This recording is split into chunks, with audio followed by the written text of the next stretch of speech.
Hi, what's happening? Good, good, good. Everything is great. Let's talk about March.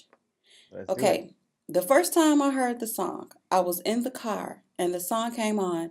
And it's funny, they did not say the name of it or who the artist was. So I'm Right. singing the hook, right, all day until I got in front of a computer because I had to find the song and I had to find you.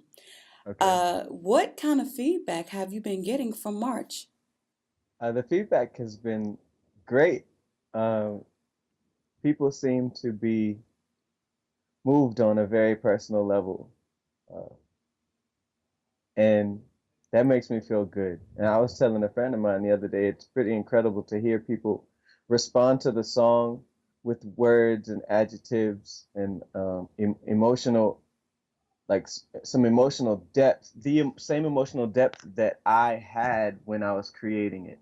So some of the things that people are saying about how it's helped them face the obstacles, that whether it's health or relationship or just, you know, having a job they don't like or financial stuff or stuff like that, that they were, it was all stuff that I was dealing with when I was writing the song. Hmm. So it makes it feel real special to me, you know, kind of the power of music and how you can transmit life experiences through It's just like, it's kind of surreal in some ways.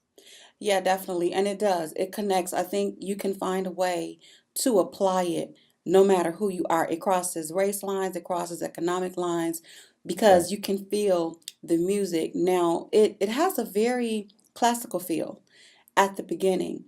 Hmm. So you wrote the lyrics and the music, right? Yes. So how did, and it has a classical feel, it has also a soulful feel, it has an R&B feel. Did you try to infuse all of those different kinds of music, or was it just kind of natural?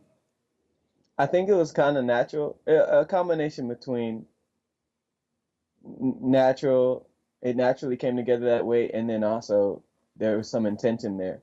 Once I started to feel the direction that it was going, I was like, all right, this is different. You know, I was like, this is really different. So how can I make sure that I can, because you're walking the line between, yeah, like you said, classical jazz.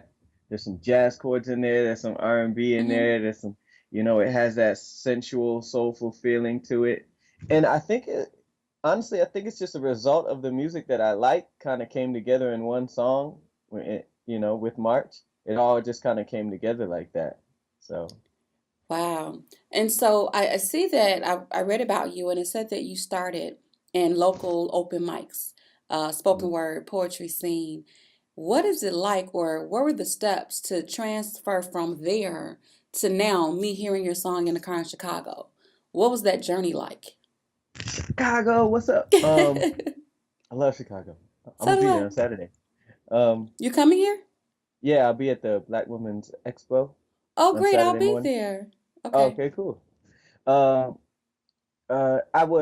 I started off in the spoken word scene, spoken word open mic scene down here in South Florida, and it was one of the best decisions that I had ever made, I think, is because that community is so receptive to new talent and people who are trying to maybe do something a little different, and they embrace people in a way that is not only encouraging, but it provides the right type of constructive criticism so that the artist can develop their talent, their skill set, Mhm. and build some confidence. And you know, it was a struggle. I was definitely, you know, I was setting my own shows. I was working two 9 to 5s, riding the bus. I was Wow. asking for rides. I, I was doing whatever I could do. I was sneaking on my dad's computer to to uh make CDs, little demos and stuff like that. I think I probably melted his PC at the time. Uh, but what it did for me was it helped me develop my character, learn how to deal with different people, learn how to um, develop a work ethic and stuff like that. And eventually, I got the attention of I, I built my I built my fan base, and I was working at Starbucks, and um, I got the attention of the CEO of the company Red Star that I'm on right now. So, and here we are. That is wonderful. And you spoke a little bit about your determination and Hmm. your work ethic and really doing whatever it takes to get there. And one thing that I immediately noticed is the quality. Everybody who has a hit record, unfortunately, does not have the quality. The chords in your piano part, the blending, the vocal techniques, the video, everything is such a high level of quality. So, did you develop that quality through the spoken word scene, or how did you even know? Is there formal training? How did you makes because the song came together as a masterpiece and a lot of people don't do that, so how did you achieve the masterpiece? Well, I appreciate you using the word masterpiece. Um, that feels good. I Good. appreciate that. Wow. I am music. I'm a fan of music. I'm a fan of quality music. I'm a fan of, and I wanted to create the music that I like. I wanted to create something that would move me, you know. And I really can only speak on the music as far as that's concerned. And there was some training. I mean, I was in band, and I come from a family of musicians, so and we're all crazy and passionate about it. So if something's a little off at all, it's like, you know what I'm saying? I don't know. No, that's not it. It's kind of like love it or hate it type of thing. So Good. being brought up in that sort of environment helped me be really strict about, honest with myself. You know, is this really the best I can do? Is it really, George? Really? Right. It's not. Get back in. It's not. Do that again. Sing that again. Play that again. And then I was fortunate enough to attract business partners that have the same mindset about what they create around the songs that I'm creating, at Red Star. So that's why the video quality is the way that it is. That's why when we go to meetings and we meet with people, the quality of the dialogue and the feeling that we leave people with is it's a high quality on a humanistic level. Right. You know, I'm just I'm fortunate to be surrounded by people who have high standards and will not take a loss. There's no such thing as losing out here. So Good. That is so true. Now your new project is coming out, the Foundation Project. yes. um March hit so hard. So it's kind of like so much anticipation. What can we expect? We don't even know what direction you're going to come from because you really tapped everything. So what can we look for coming from you, in the future? Well, I got a lot more good music. I can tell you that.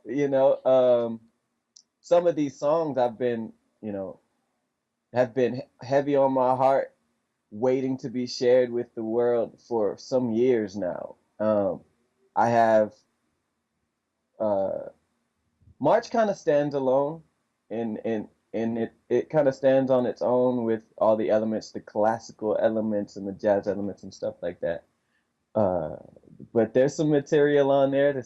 There's some more R&B type of relationship songs, a lot of relationship songs, some stuff that makes you think, some stuff that there's some sexy stuff on there. There's a little bit of just vibe, just chilling stuff on there.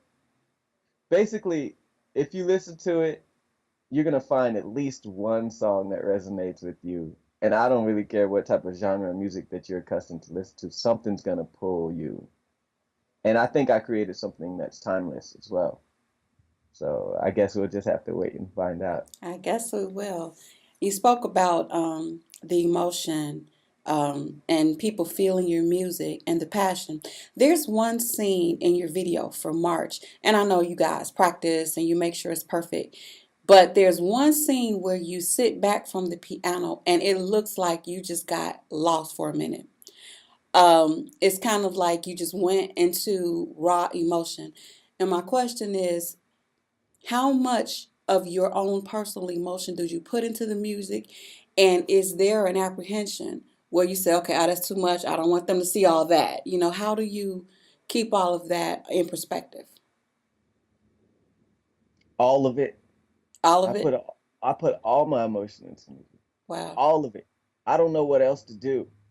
Matter of fact, even talking about it right now makes me feel very like, I'm just like, oh man. Um, music, music was my safe place growing up. Music was the only place, well, that I understood that I could go and be safe to express emotions and have an element of control. I didn't, childhood was a little bit of a struggle, with my parents divorcing, and every family has those moments where it's just like, we either need a journal, we need something, and Hmm. kids could go in any direction. They might get involved in gangs, and they might, they're seeking something to make them feel validated on the inside, right? And that's what music did for me, and it's always been that for me. So now when I create something and I connect to it 100%, Oh, 100%. You could tell, you could tell, especially at shows. You can tell.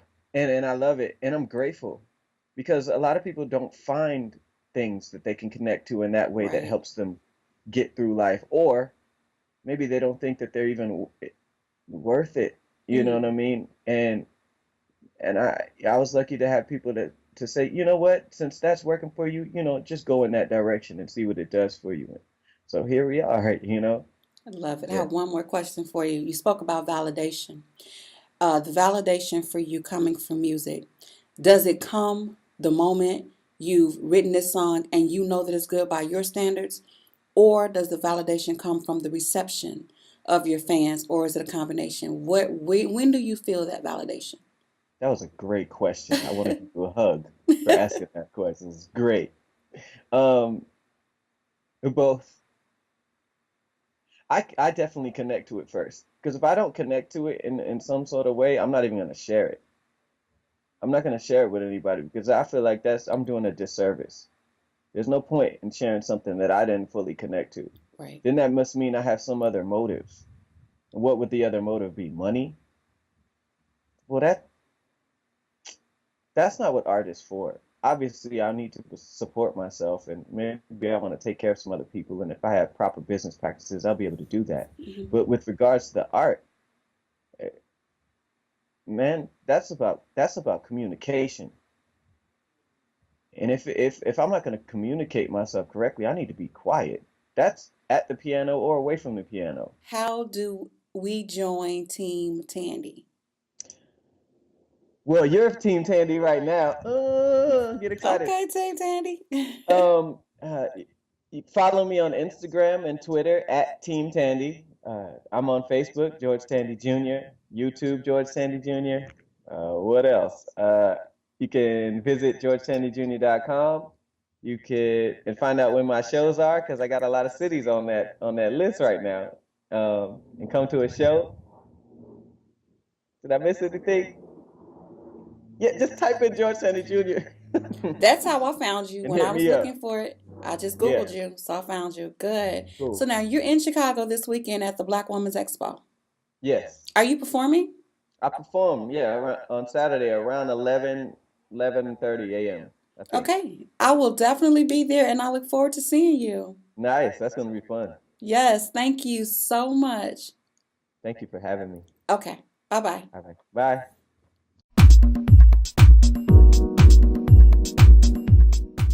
The WBDN Media Network is a global outlet that is committed to broadcasting programming that empowers, educates, inspires, and entertains.